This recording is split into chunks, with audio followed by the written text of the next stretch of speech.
부분, 그리고 학생들에 대한 부분, 이렇게 좀 정리를 해보면서 이건 제가 이제 궁금한 공부하고 싶은 부분이었던 거죠.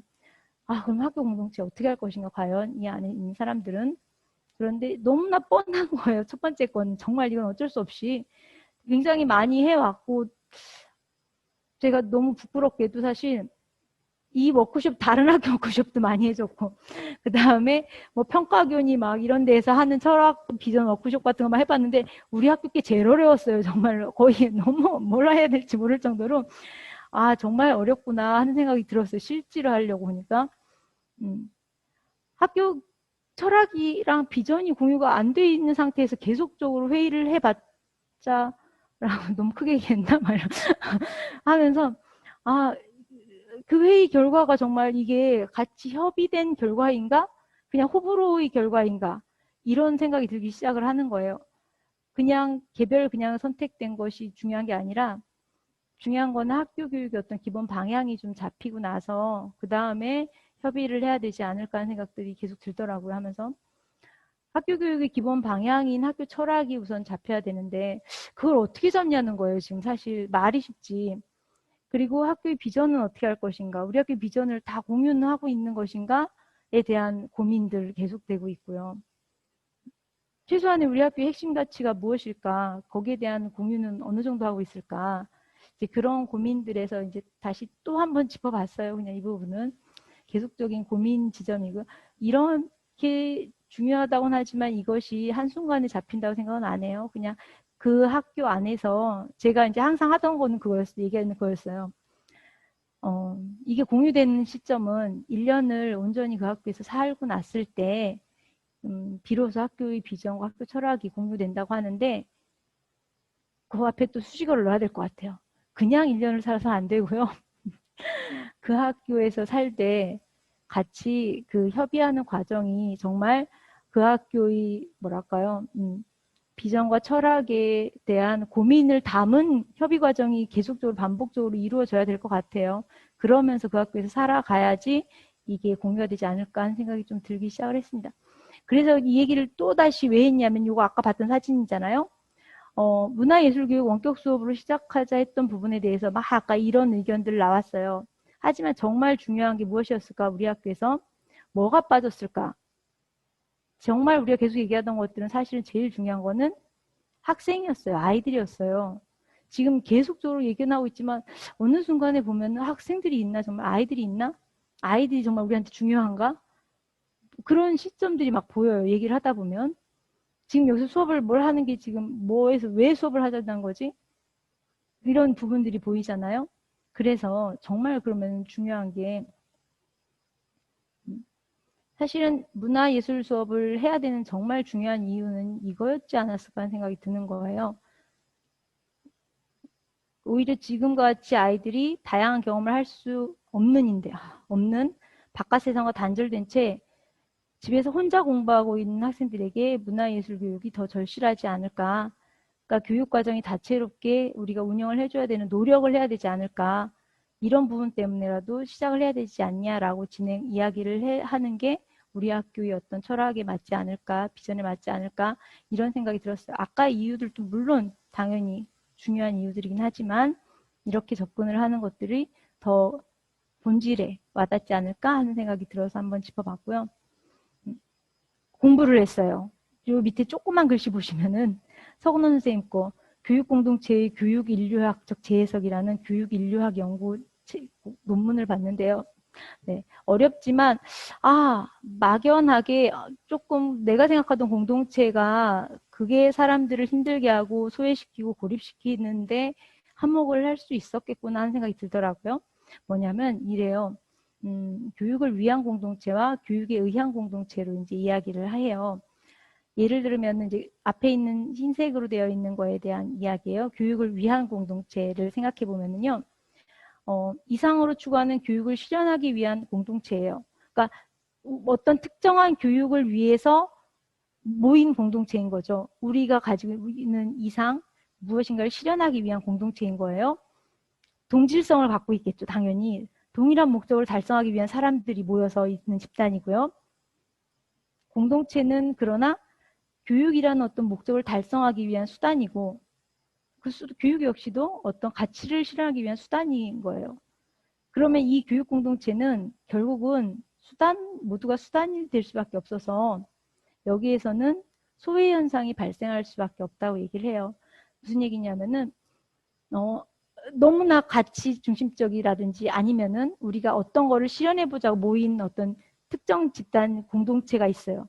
아니면 여기서 예를 들은 게 사실 그런 거였어요. 대안학교 이야기를 들었거든요. 지금 있는 현상, 이런 학교들이 너무 싫어. 이런 교육이 너무 싫고, 이런 어떤 교육보다는 우리 특정, 이렇게 마음 맞는 사람들끼리 어떤 학교를 좀 만들었으면 좋겠어 해서 대안학교를 만들어서 들어가요. 그랬을 경우에는 이 특정한 사람들이 동일한 목적을 가지고서 모여있는 이 사람들이 여기와 조금만 안 맞는 사람들이 생기면은 이 사람들과 결합할 수가 없는 거예요. 그래서 이 나머지 사람들이 이 안에서 소외 현상이 나타난다는 거죠. 그러면 이거는 결국 공동체가 될 수 없다는 거예요. 그래서 그렇게 이야기를 하고 있고요. 그러면 교육에 의한 공동체 이야기를 하는데 여기는 이제 보통 이제 이런 우리 학교 같은 거죠. 이제 교육에 의해서 모여 있는 사람들이고 나를 중심으로 상대를 바라보지 않기 때문에 상대를 객체화하지 않고요. 상대를 당연히 이해하고 바라보기 때문에 주체가 되게 해주고 이제 조금 여기는 이제 그래요. 서로를 이해함으로써 실존함과 동시에 공존을 할 수 있고 그러다 보면서 서로가 분리되지 않고 유대감을 갖고 생활을 하다 보면은 이 안에서 자연스럽게 공동체를 경험을 하게 된다고 이야기를 해요. 이 사람들이 이렇게 된 것이 교육이라는 것에 의해서 모여있는 사람들이 만들어진 공동체이기 때문에 교육에 의한 공동체라고 이야기를 하더라고요. 자연스럽게, 근데 이거는 시간이 좀 걸리는 부분인 거예요. 그리고 이 과정이 진행이 되려면은 상대를 내가 주체로서 존중을 해줘야 되는 과정이 있어야 되는 거죠.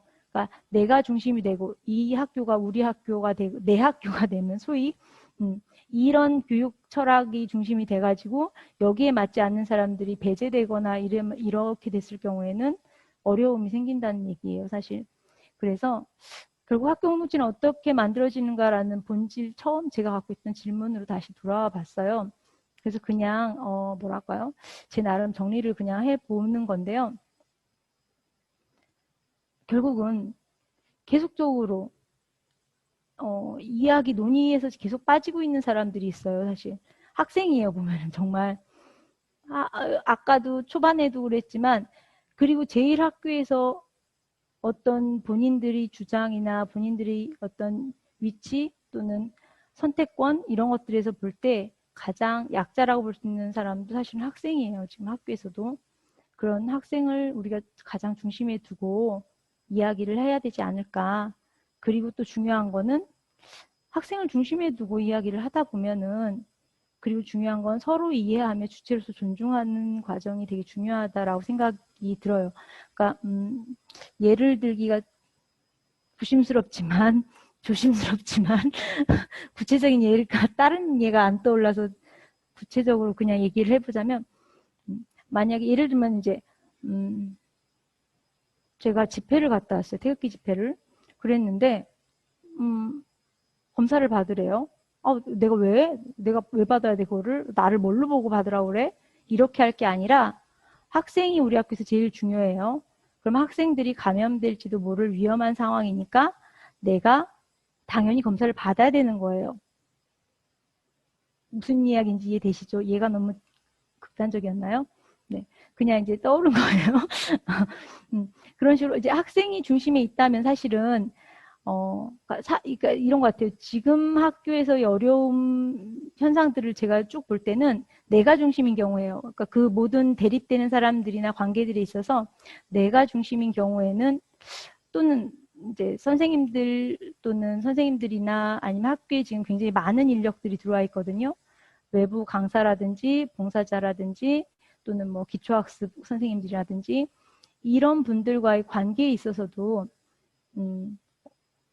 서로가 서로를 존중하고 왜 이분들을 만나고 있는지를 좀 이해해 주면 좋을 것 같아요. 무슨 얘기냐면 그냥 내 시간을 뺏거나 귀찮게 하거나 뭐 이런 분들이 아니라 우리 학급 아이를 또는 우리 학교 아이들을 어떤 도와주기 위해서 와 있는 분이라는 입장으로 만나면은 서로 충분히 이야기가 되지 않을까. 이분들도 우리 학교의 학교 공동체 안에 들어오시는 분들이라는 생각을 가지고 만나야 되지 않을까. 지금은 제가 볼 때는 조금 더 넓게 봐야 될 것 같아요. 이 공동체에 대한 부분들을. 왜냐하면 우리 학교 아이들이 교육에 실질적으로 개입하고 들어오시는 분들이 굉장히 지금 넓어요. 많고. 그런데 아직까지 교사들은 사실은 선생님들은 거기까지 벌리지 않는 범위를 확장하지 않는 경우가 좀 있는 것 같아요. 하지만 지금 실질적으로 그 교육을 대면 교육을 담당하시는 분들은 매일 담당하고 계시는 분들이 있거든요. 지금. 그래서 드는 생각이 거기에 대해서 우리가 조금 더 인정을 하고 그분들하고도 조금 더 협력적인 관계를 가져야 되지 않을까. 쉽게 말하면 그분들도 정말 교육의 주체로서 우리가 존중해주면서 만나야 되지 않을까 하는 생각을 조금 해봤고요. 네, 여기가 마지막 장면이었네요. 네, 이렇게 하면서 우선 또 계속 공동체에 대한 부분들은 네, 풀어가야 될 것 같다는 생각이 들었습니다. 네, 이상입니다.